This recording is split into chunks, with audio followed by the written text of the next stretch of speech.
Hello, everybody. Welcome back. I am the Gabe That Games. Welcome back to the That a Gabe Gamer.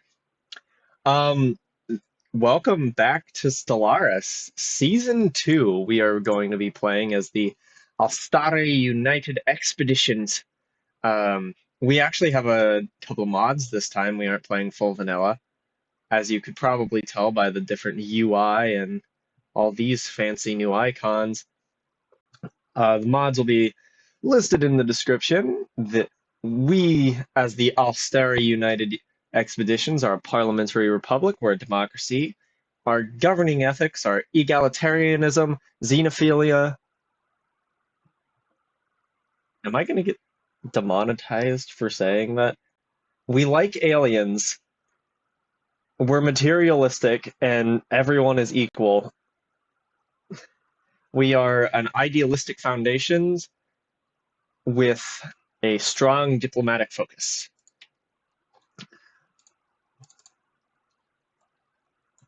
You will notice that I have already taken away the actual combat navy vessels because that's how I do. Um, those, we have two types so far. The Interceptor, which is a pretty versatile little corvette. We're going to stick zoomy thrusters on this and make it go faster. And then we have the Running Eagle, which has some point defense and a medium mass driver. We have one of our mods is the United Fleet Shipset, which is what is giving us these amazing, really well done, high quality models for our ships and stations. Speaking of which, Douglas T. D. Tallard Station. Now, the Alstari United Expeditions is a offshoot of another government. Our power is technical. We are playing as the newly reunited governmental force of the planet of Alstari. We, about 100 years ago, we, several nations unified under this one government, kind of like the UN, and over time it's just grown in power and prestige and all of that. We are playing on a much larger galaxy this time with anywhere from 15 to 30 empires in our tech range. I think it's 4 advanced AI and 4 fallen empires, which I hope aren't right here like they were last time, because that would suck. But anyway, um, we're gonna get our science ship, the Voyager, which will probably be renamed at some point, but I like it, so for right now we're gonna keep it. We're gonna get the Voyager and Julieta Ortega. Miss Thursday Adams over here is going to be exploring down. You got a habitable world here, continental, so we'll probably be having a colony real fast, unlike the last playthrough, which was painful. We're gonna get another science ship going. We're gonna. Oh, right. We are on the shoulder of giants. That is our origin that we will be using for this campaign, meaning that we start out with an archaeological site. Uh, First contact protocols. Our recent encounter with alien life forms has reignited and made suddenly more urgent the old debate on how we should approach contacting any potential intelligent alien civilizations we may meet. While some advocate focusing on establishing friendly relations as quickly as possible by contacting them with a message of peace, others advise caution, pointing out that we cannot know whether alien minds bear ill intent towards us and that it would be unwise to let them know too much about us before it is necessary. I'm actually going to choose it's wise to be cautious. So this will set us to cautious. We can't attack neutral entities. Other nations will find it harder to establish communications with us. Negative first contact events are less likely to happen to us. This, I would go for proactive. Oh, sorry. No, yawning. Oh boy. Starting. I would go for proactive, but the I'm proactive generally gives them the ability to establish a spy network easier. I'm gonna go for proactive because it gives us the extra influence from the first contacts. Goodness gracious, my word! Holy crap! We're going to get Shiloh, Jomo, Gabomo. I definitely pronounced that wrong, but you know what? It's all right. Prototype. Okay, this is another part of one of our mods. As we head out on our first expeditions to explore the galaxy, we have discovered many hidden dangers and threats. To keep our top scientific leaders safe while exploring, our engineers believe they can create a new type of science ship that is designed specifically for deep space exploration, but will also be armed well enough to handle the inherent dangers that await us as we head out into the stars. We have attained an engineering resource required to begin a special project, and we can begin to create this design immediately. Alternatively, we can allocate our saved engineering research to other tasks. We await your decisions. I'm going to go for it. I think that exploration cruisers would be really nice. Also, for only 100 engineering research, that's not really worth it. Anywho, we're going to pick up him, and that's it for right now. But we are going to pull off we're going to pull off a different We're going to pull off Alexandria, Lavatiti for the Hubble, which I think it's cool. I'm a space nerd. Hubble is awesome. And we're going to put Sahai. I'm not going to try it again. If you have names for leaders in the comments, please. It is so hard to language. Don't need a ship to research. Oh, right.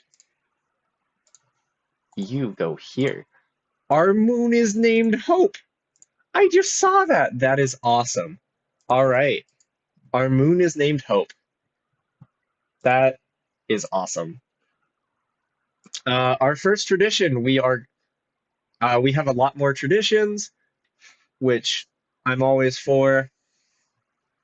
We are going to go for the probably discovery to get some more anomalies and everything. Prototype exploration cruiser completed. It's been completed and is ready for orders. Exploration cruiser. Wow, it is in Georgie D. Tallard Station. Wondrous.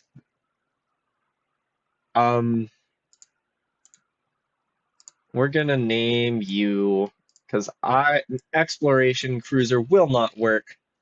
So we are going to name you the Starshot. I think that's a cool name for an exploration cruiser. Do I get a question? I don't. So that is the only issue, is that, holy crap, that's really well on. Oh, it's a cruiser. I can't modify the design, which I hate that they took out the design. Stellaris used to be able to modify the designs of construction ships and science ships, and you can't do that anymore, and it makes me kind of sad. But look at this model. Oh my goodness. This is great. Look at those weapons. Ha. Wondrous. You, my friend, are going to be Angelo Angelo Bodelega.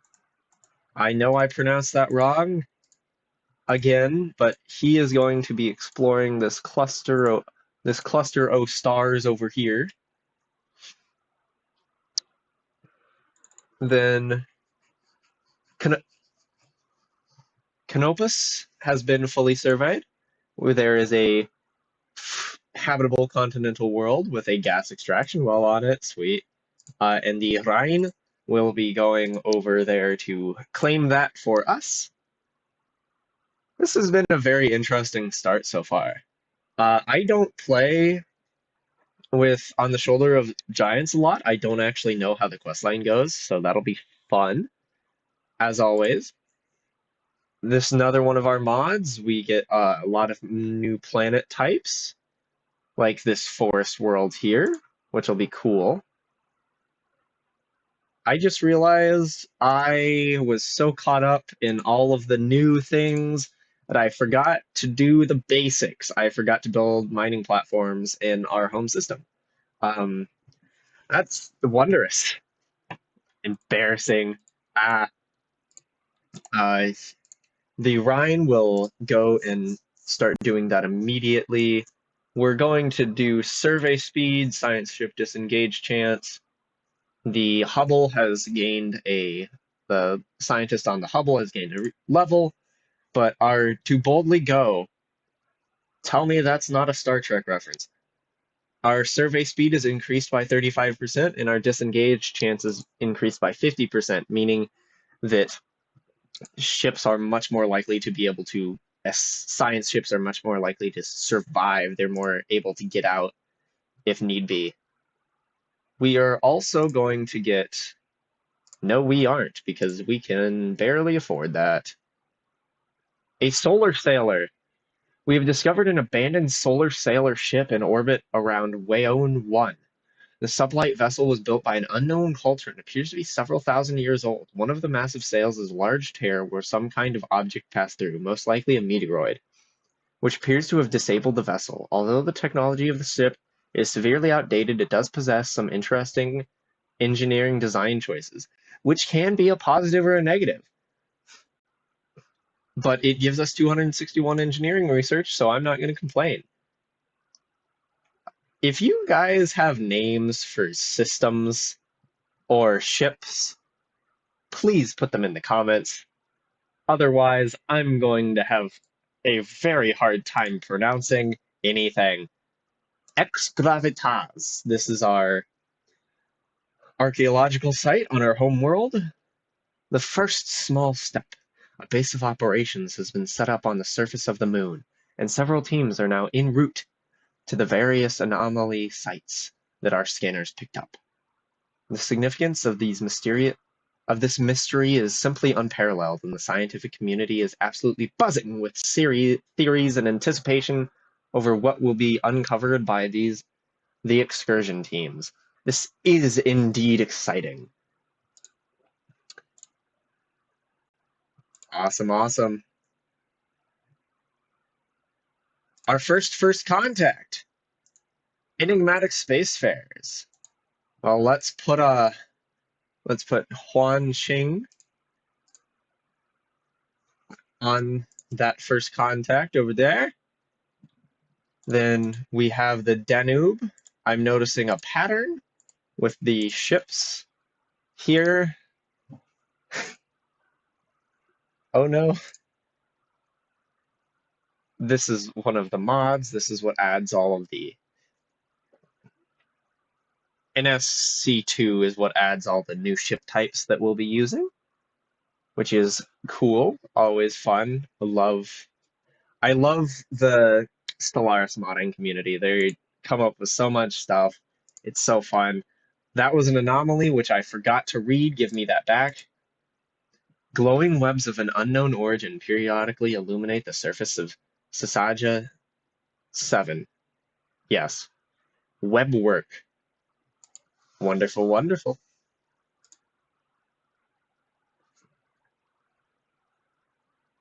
We might need more science ships. which, wow.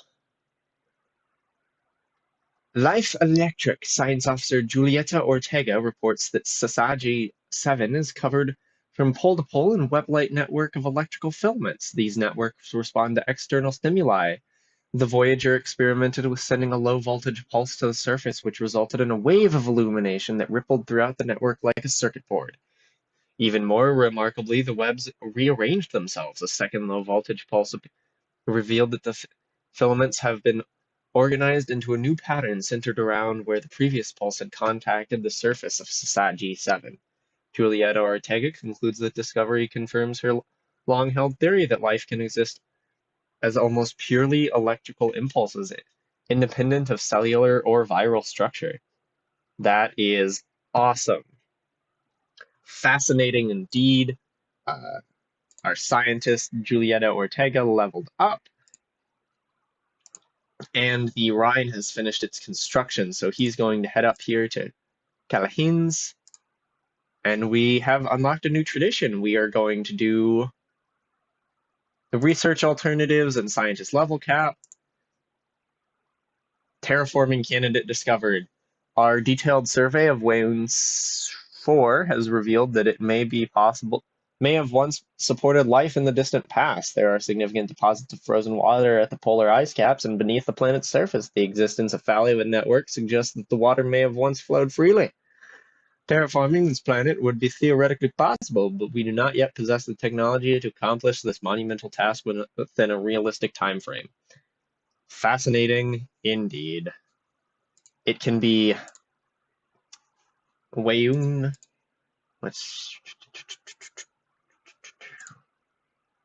Terraforming candidate. When we unlock the climate restoration technology, we'll be able to research that. Terraform that. English. Ex Gravitas, our next archaeological event. Most excursion teams have reached their destinations and reported back. Artifacts buried in the ground have been uncovered. Head scientist Alexandra Lavertas describes them as highly accurate galactic laser pointers, ancient machines that are emitting a strong, tight ultraviolet beam out into space for unknown purposes. It's a bittersweet discovery, the profound, exhilarating importance of alien artifact, countered by their seemingly arbitrary purpose.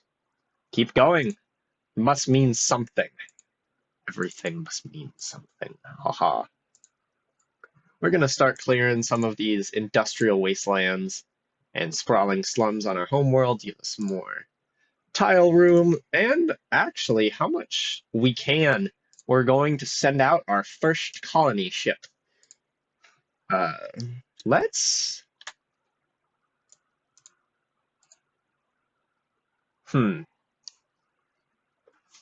Well, what should we name our colony? How about Prosperity's Reach?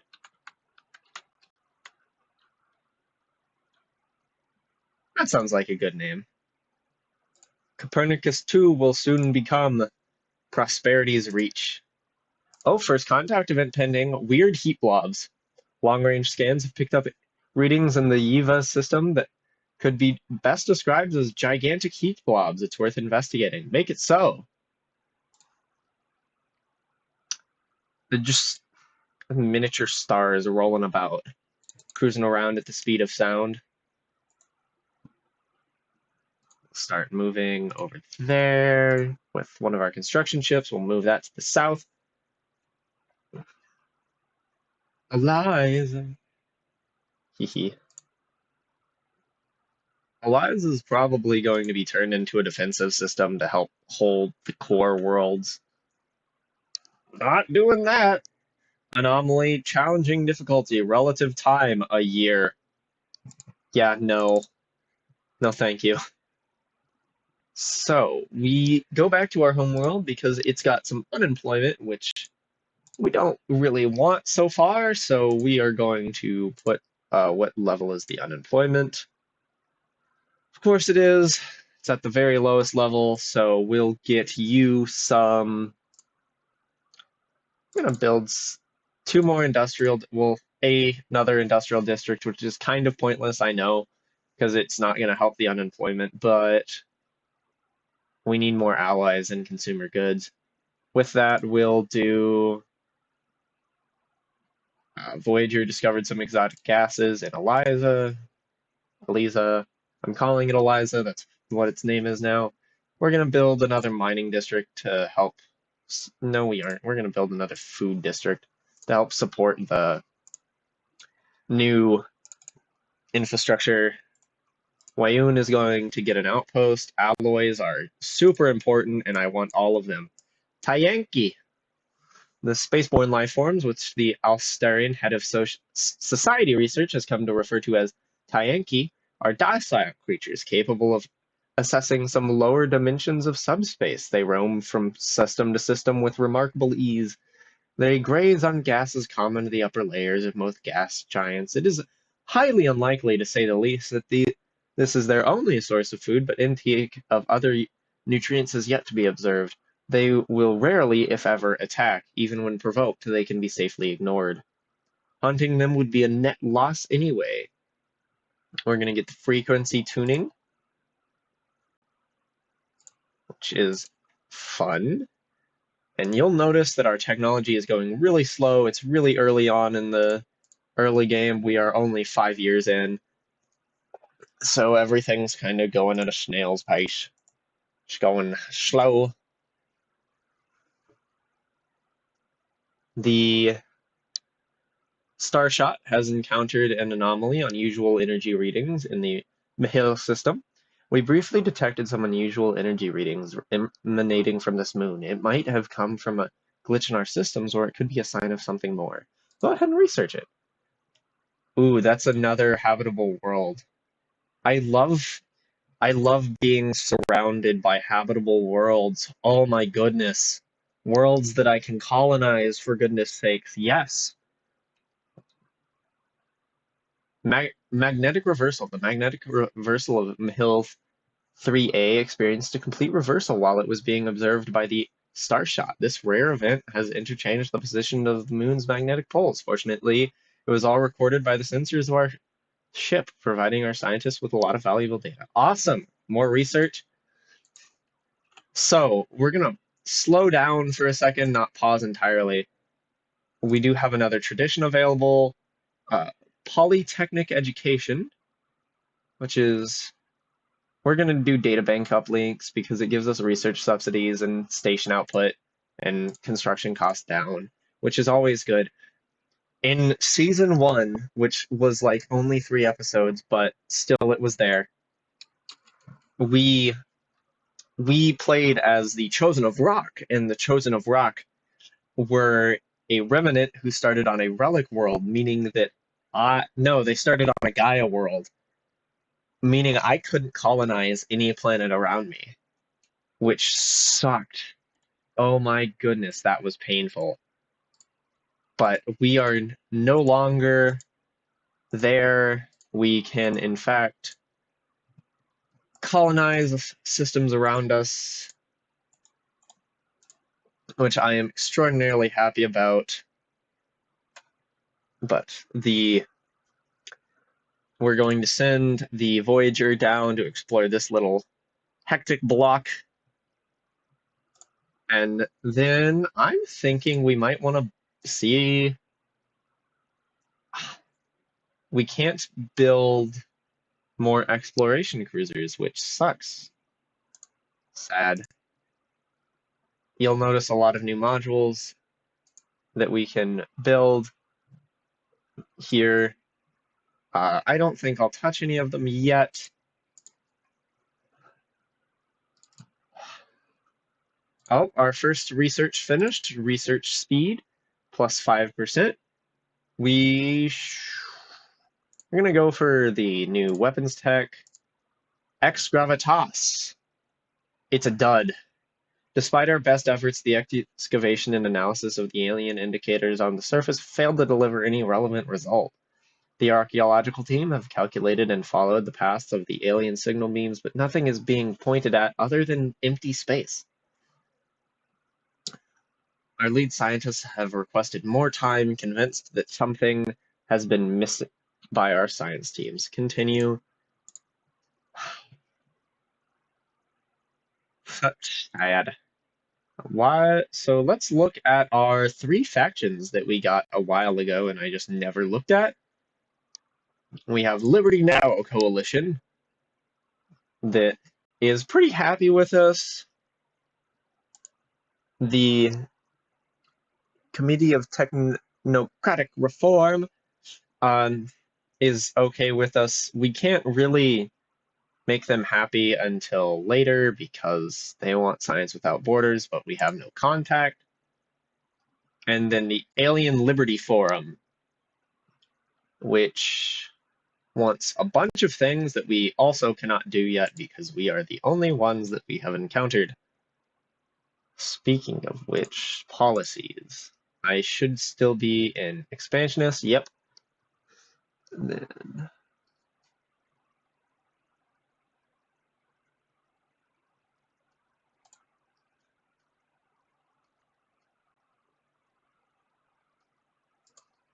a bunch of new things that we'll look at as time comes.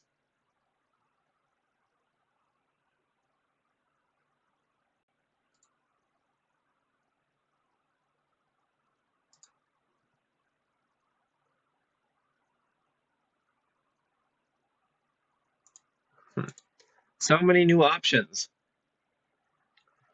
Our first colony. Our colony ship has gently touched down at the mouth of a large river delta on one of the several continents that can be found on Prosperity's reach. This temperate forested region will serve as an ideal first landing site. Awesome, awesome. Engineering research gained. Prosperity's reach. Our first colony. Awesome, awesome. Progress. It feels so good to be able to dip my toes in the water of the planets. Haha. Looks like our homeworld is moving in a direction very slowly.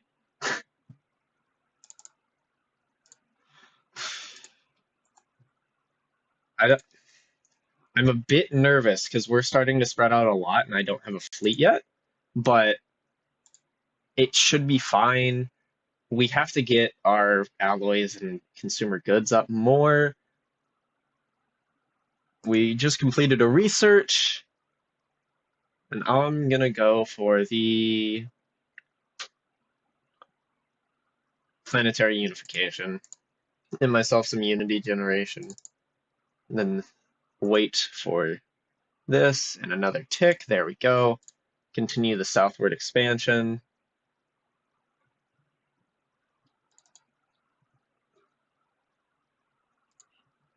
We're doing pretty good. Other than the lack of a military fleet, I'm pretty happy with how everything's going. Maybe it's just that new year energy that we are getting, but debris field. Sensors report a number of possible points of interest within the dense debris field surrounding BT328. Oh, that's a name. Sure, go ahead and research that. But yeah, we're getting all this good juju coming off of 2022. Speaking of which, Happy New Year to anybody watching, everybody watching. We made it. We have survived 2022, which was certainly a year that happened. Uh-oh. Odd readings while scanning the note. It says hard difficulty and research time big. Leave B for now. You can come back and look at that later. Silent shout. We have discovered the fossilized remains of our gargantuan gastropod, matching no previously encountered life form, trapped within a huge block of ice circling BT328. Its eyes glare fiercely ahead, tentacles reared and muzzle twisted into a gruesome grimace, as if locked in a silent shout. The creature displays no apparent sign of sapience. Fortunately, we currently lack the technology to bring it back to life.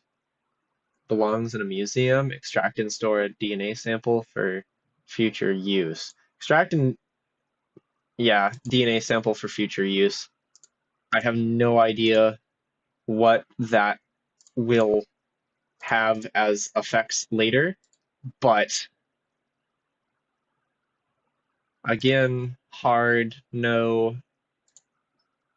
We're gonna take that back. That is a very strange shaped. We need to fix that. We're gonna have to we're gonna have to build some more to fix that. Ex gravitas finished. Wind back, wind back and proceed. I can English. Breakthrough. Study of the surface revealed that the moon was hit eons ago by a small asteroid. The impact was not enough to obliterate the moon, but did nudge it a fraction out of its original orbit. By analyzing the impact, the scientists have managed to calculate the moon's initial position and rotation and use the data to rewind the alien indicators to the original position. And there it was. The alien indicators beams suddenly began converging on another planet in the system. Amazing. And that is an amazing end to the first episode of season 2 of Stellaris. Well, welcome everyone. Thanks for watching, and I'll see you next time. Remember, if you have any recommendations for ships, planets, leaders, by all means, put them in the comment. If you enjoyed the video, like. If you uh, found it the most atrocious thing you've ever seen and despise me as a human being for making it, go ahead and hit that dislike button. I'll see you all next time.